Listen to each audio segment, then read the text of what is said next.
Hello students, a very good morning to one and all. हम लोग यहाँ पे सेकेंड यूनिट स्टार्ट कर रहे हैं, that is nothing but the design for strength. Okay, तो फर्स्ट ऑफ ऑल यही डिस्कस कर लेते हैं कि स्ट्रेंथ क्या होती है। आपको पता है अच्छे से, फिर भी एक बार रिकॉल कर लेते हैं। Strength is nothing but the load bearing capacity. यदि आप कहीं पे किसी भी कंपोनेंट में, किसी मशीन कंपोनेंट में आप लोड अप्लाई कर रहे हैं, ठीक है ना, तो वो without failure, that means proper functioning करते हुए यदि आप उस लोड को सस्टेन कर रहा है, ठीक है ना, तो वो क्या कहलाता है, आपका स्ट्रेंथ कहलाती है। क्लियर है? दैट मीन्स कहीं भी आपका लोड अप्लाई हो रहा है, कहीं से भी फोर्स अप्लाई हो रहे हैं, और वो जो जिस फंक्शन के लिए वो आपका बनाया गया है कंपोनेंट, ठीक है ना, वो उसको प्रॉपर फंक्शन करते हुए विदाउट फेलियर, ठीक है ना, वो यदि लोड को सस्टेन कर रहा है तो वो स्ट्रेंथ कहलाती है। ठीक है, अब बात आ रही फेलियर की। ठीक है ना, तो फेलियर आपका दो तरीके से होता है। आपका एक होता है टेम्परेरी फेलियर, दूसरा आपका परमानेंट फेलियर। ठीक है ना, तो टेम्परेरी फेलियर जो होता है वो जनरली जो होता है वो डक्टाइल मटेरियल में होता है। ठीक है ना, ओके। जैसे आपका जहाँ पे ईल्डिंग जो फेलियर होता है ईल्डिंग के कारण हो रहा है, ठीक है ना। जहाँ पे परमानेंट फेलियर या फ्रैक्चर होता है वो अल्टीमेट स्ट्रेंथ, जहाँ पे दैट मीन्स जहाँ पे ब्रिटल मटेरियल आता है। ठीक है, तो वो जहाँ इसके बाद जो बात करते हैं किसके बारे में, मोड्स ऑफ फेलियर। कई बार पूछा जा चुका है कि what is the modes of failure. तो जो मोड्स ऑफ फेलियर होता है बेसिकली आपका तीन तरीके से होता है। उसमें हम लोग डिस्कस करेंगे। आपका दैट मीन्स ईल्डिंग के बारे में हो रहा है कि अल्टीमेट स्ट्रेंथ के थ्रू हो रहा है ना। तो modes of failure is nothing but the in case of static loading, a static load is defined as a force which is gradually applied to a machine component. A static load is defined as a force which is gradually applied to a mechanical component which does not change its magnitude or direction with respect to time. Obvious सी बात है, यदि कहीं भी आपका load या उसके magnitude, load के मैग्नीट्यूड या डायरेक्शन में कोई चेंज आ रहा है तो किस में आ जाएगा, वो तो डायनेमिक लोड में आ जाएगा। ठीक है ना, बट यदि वो कांस्टेंट रहता है या ग्रेजुअली इंक्रीज करता है, ग्रेजुअली उसमें चेंजेस आ रहे हैं, तो वो क्या कहलाता है, वो उसको हम बोलते हैं स्टैटिक लोडिंग बोलते हैं। ये जब आप एस एन कर्व ड्रॉ करते हो ना लाइफ के लिए, strength versus number of revolution के बिहाफ पे जब आप ग्राफ प्लॉट करते हैं, ठीक है ना, आप जब नेक्स्ट सेमेस्टर में आएंगे design of machine event second पढ़ेंगे, तो वहाँ पे एस एन कर्व प्लॉट करते हैं। तो जब कोई भी मटेरियल कंपोनेंट आपका जहाँ पे मतलब कि ग्रेजुअली धीरे धीरे इंक्रीमेंट या डिक्रीज कर रहा है ना, दैट मीन्स 10⁻³ साइकिल तक, वहाँ पे दैट मीन्स 1000 साइकिल तक यदि आपका स्ट्रेंथ, वहाँ पे स्ट्रेंथ और लाइफ साइकिल के बीच में ग्राफ प्लॉट करते हैं, तो वो आपका स्टैटिक लोडिंग में काउंट होता है। जबकि जैसे ही 1000 साइकिल से आगे बढ़ते हैं, दैट मीन्स कहीं पे फ्लक्चुएशन बहुत ज़्यादा आ रहा है। ठीक है ना, जैसे दैट मीन्स 1000 से लेकर के आपका 10⁻6 यानी कि 10 लाख साइकिल तक क्या होगा, ये आपका ये फिर डायनेमिक लोड में काउंट होने लगता है। ठीक है, वहाँ उसे बोलते हैं फ्रीक, उसे बोलते हैं फटीग। और वहाँ पे फटीग में क्या होता है, एंड्योरेंस स्ट्रेंथ आपको क्राइटेरिया ऑफ फेलियर होता है। ठीक है ना, और ये आपका और ये क्या होता है 10⁻6 तक, इसे बोलते हैं हम लोग फाइनाइट लाइफ बोलते हैं। और यदि आपका 10⁻6 के भी अब जा रहा है तो वो क्या होता है, उसकी infinite life of the component हो जाती है। ठीक है ना, तो ये आगे की चीज़ें हैं, हम लोग बाद में डिस्कस करेंगे इसके बारे में। ये हम लोग टू ग्रुप्स के बारे में बात कर रहे थे। दैट मीन्स फिर से रिपीट कर रहे हैं। Static load is defined as a force which is gradually applied to a mechanical component and which does not change its magnitude और direction with respect to time. Okay, it was discussed in the engineering materials. Okay, जो हमने engineering second chapter में आपका engineering materials में हम लोग discuss किए हैं। There are two groups. Okay, first one is ductile and brittle materials. A ductile materials in is one which has a relative large tensile strain before fracture takes place. That means जब तक आपका permanent failure होता है, ठीक, permanent fracture होता है, उसके पहले काफ़ी ईल्डिंग होती है उसमें। ठीक है, जिसे हम लोग क्या बोलते हैं, आपका ईल्ड स्ट्रेंथ बोलते हैं। Okay, on the other hand a brittle material has a relative small tensile strain. जबकि आपको पता है ब्रिटल मटेरियल में वहाँ पे टेंसाइल स्ट्रेन बिल्कुल नहीं होता है, सडन फेलियर होता है, अल्टीमेट स्ट्रेंथ पे आपको फेल कर जाता है, फ्रैक्चर हो जाता है उसका। ठीक है ना, तो a tensile strain of 5% is considered to be dividing line between the brittle and ductile material. Okay, structural steels and aluminum are ductile material, while cast iron and while cast iron is an example of brittle material. ठीक है ना, तो ये चीज़ें आपको भी पता है कि एल्यूमिनियम और एल्यूमिनियम क्या होता है, वो डक्टाइल मटेरियल होता है, स्टील डक्टाइल मटेरियल है। ठीक है ना। जबकि आपका जो कास्ट आयरन है वो क्या है, आपका एक ब्रिटल मटेरियल होता है। कास्ट आयरन हो गया, ब्रास है, ब्रॉन्ज है, ठीक है ना। अ मैकेनिकल कंपोनेंट में fail, that is may B failure. तो आपको पता है ना क्या होता है फेलियर, क्या होता है कि प्रॉपर फंक्शन नहीं कर पाना। जिस पर्टिकुलर टास्क के लिए उसको बनाया गया है, यदि उस टास्क को उसको प्रॉपरली आपको फंक्शन नहीं कर पा रहा है, उसको प्रॉपरली परफॉर्म नहीं कर पा रहा है उस फंक्शन को, ठीक है ना, तो उसे हम लोग मानते हैं कि आपका ये फेलियर हो गया, ठीक है ना। तो मैकेनिकल कंपोनेंट में fail, that is may be unable to perform its function satisfactory as a result of any one of the following three modes of failure. कोई भी आपका किसी भी कंपोनेंट में फेलियर हो रहा है वो बेसिकली ये तीन मोड के कारण होता है। कौन कौन सा? First one is failure by elastic deflection, failure by general yielding, and third one is failure by fracture, ठीक है ना। तो कौन कौन से हैं फिर से आप इसे लर्न कर लो। Failure by elastic deflection, failure by general yielding, and third one is failure by fracture. Clear है? In applications like transmission shaft supporting gears, the maximum force acting on the shaft without affecting its performance is limited by the permissible elastic deflection.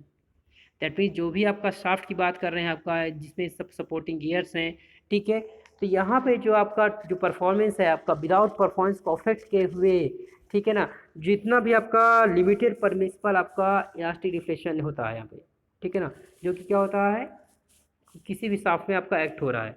Lateral और torsional rigidity is considered as the criterion of design in such cases. अब आपको पता है जहाँ पे क्या होगा आपका ट्विस्टिंग मोमेंट आपका काम कर रहा होगा, जहाँ पे टॉर्क आपका आएगा वहाँ पे क्या होगा उसकी एक्सिस में क्या होगा वो वहाँ से वो बकल करने की कोशिश करता है, ठीक है ना। तो वहाँ पे क्या होता है, वहाँ पे लेटरल या टॉर्जनल रिजिडिटी आती है, ठीक है, सीन में आती है, अपनी मौत से पढ़ा होगा। तो लेटरल और torsional rigidity is considered as the criterion of design in such cases. Okay, sometimes the elastic deflection result in unstable conditions such as buckling of columns और vibration। जैसे कि मैंने बताया ना कि बकल करने की कोशिश करता है यहाँ पे, वहाँ तो कॉलम क्या होते हैं आपका बकल कर जाते हैं, वहाँ पे वाइब्रेशंस आते हैं, जहाँ पे आपका इलास्टिक डिफ्लेक्शन ज़्यादा होता है तो उसके परिणाम स्वरूप क्या होता है अनस्टेबल कंडीशन आती है, और अनस्टेबल के कारण क्या होता है वहाँ पे बकलिंग हो जाता है, आपका कॉलम बकल कर जाता है और वाइब्रेशन के चांसेस बढ़ जाते हैं, ठीक है। The design of the mechanical component in all these cases.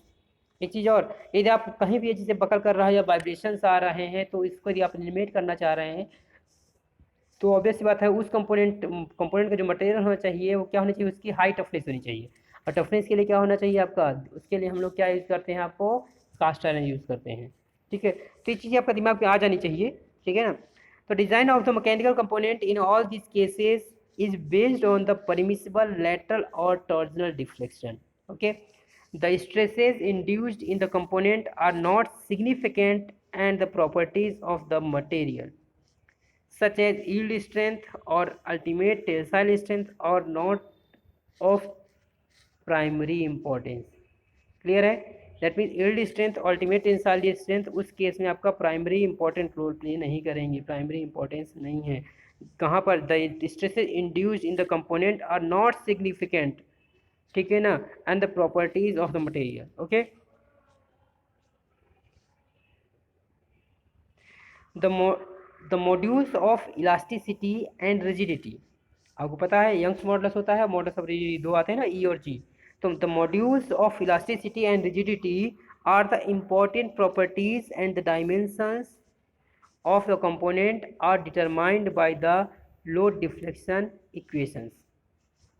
Load deflection equation आप जब आप आओगे, एक तो आपका लोड स्ट्रेस इक्वेशन होती है, एक होती है पर load deflection equation, that means delta आप वहाँ पे निकालते हैं, ठीक है ना। बेसिकली जब आप स्प्रिंग वगैरह पढ़ेंगे तो वहाँ इसको ज़्यादा डिटेल में पढ़ेंगे, ठीक है ना।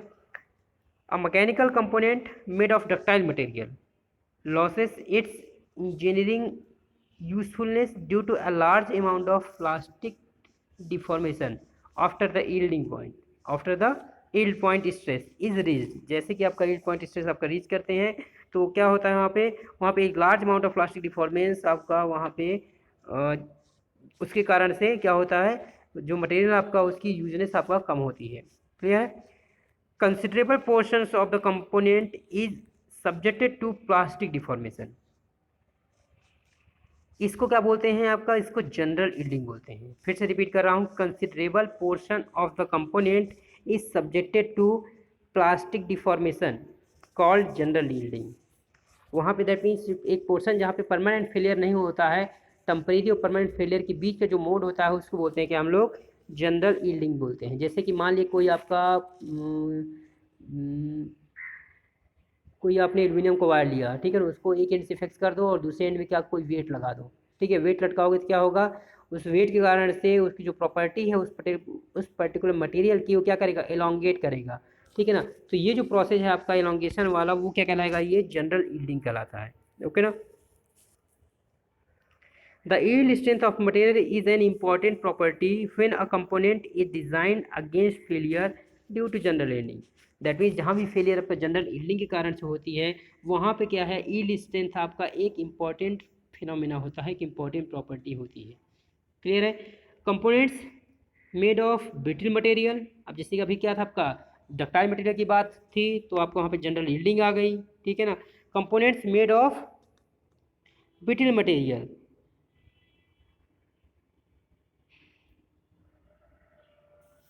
cease to function satisfactory because of the sudden fracture without any plastic deformation. That means क्या होता है, ब्रिटल मटेरियल में किसी भी प्लास्टिक डिफॉर्मेशन के हुए बिना वहाँ पे क्या होता है आपका तुरंत फ्रैक्चर होता है। तो वहाँ पे क्या होगा, सडन फ्रैक्चर होता है without any plastic deformation. Clear है। The failure in this case is sudden and total, that means ऐसा नहीं कि थोड़ा थोड़ा आपका स्टार्ट से इनिशिएट कर रहा है, थोड़ा थोड़ा धीरे धीरे हो रहा है, जैसे कि जनरल यील्डिंग होती है। इसमें क्या होता है, सडन आपको फेलियर होता है, सडन फेलियर होता है बिना विदाउट एनी प्लास्टिक डिफॉर्मेशन।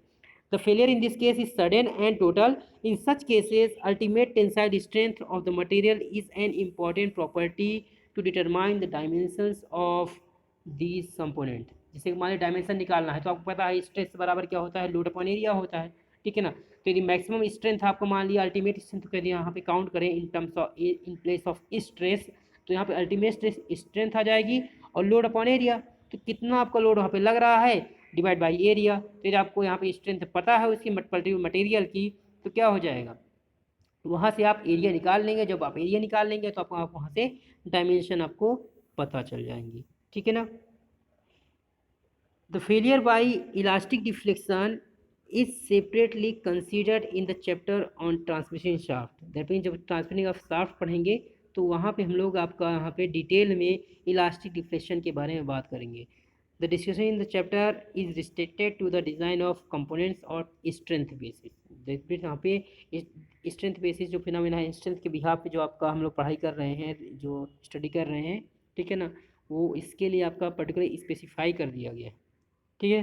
तो ये पूरा जो है यहाँ पे that means modes of failure के बारे में बात की गई है। दैट मीन्स कह सकते हैं एक इंट्रोडक्टरी क्लास है आपका ये, किसके बारे में, that means design against static loading के बारे में, ठीक है ना। स्टैटिक लोडिंग आपको पता है, फिर से कह रहा हूँ, फिर से एक बार रिकॉल कर लो आपका, जहाँ पे क्या हो आपका कहाँ कहाँ पे कांस्टेंट लोडिंग हो रही है, आपका कांस्टेंट लोड लग रहा है, जहाँ पे कोई वेरिएशन नहीं हो रहा है मैग्नीट्यूड या डायरेक्शन में, ठीक है ना, या थोड़ी बहुत चेंजेस हो रहे हैं, तो वो भी कैसे ग्रेजुअली इंक्रीज कर रहे हैं, धीरे धीरे करके, ठीक है ना।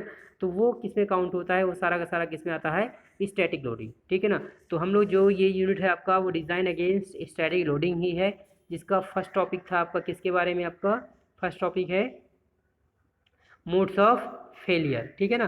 तो मोड्स ऑफ फेलियर मैंने आपको बता दिया कितने तरीके से होता है, हाँ जी, 3 तरीके से। कौन कौन से, failure by elastic deflection, failure by general yielding and last one is failure by fracture, ठीक है ना।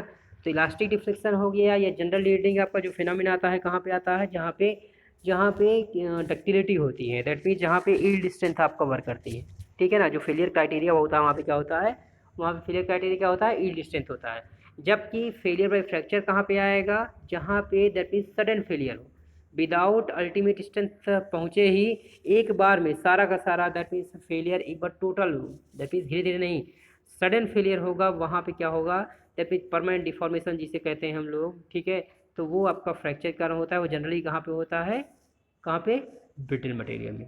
क्लियर है यहाँ तक। कोई डाउट हो तो एक बार आप और इसको अच्छे से रीड कर लें। कुछ पैरामीटर है आपका जिसे दिया है ना यहाँ पे, tensile strength of 5% is consider to be the dividing line between the brittle and ductile material. That means इसका 5% ही आपका उसमें होता है, किसका कंपेरिजन टू डक्टाइल मटेरियल। जो ब्रिटल मटेरियल में जो टेम्परेरी फेलियर वाला जोन होता है, यानी कि यील्डिंग वाला जोन होता है, मात्र 5% ही होता है। तो ये कुछ आपका बेसिक फिनोमेना है, बेसिक टर्म्स हैं, इनको आप एक बार रिकॉल कर लेंगे, रिवाइज कर लीजिएगा। बाकी कोई डाउट हो तो बिल्कुल पूछ सकते हैं।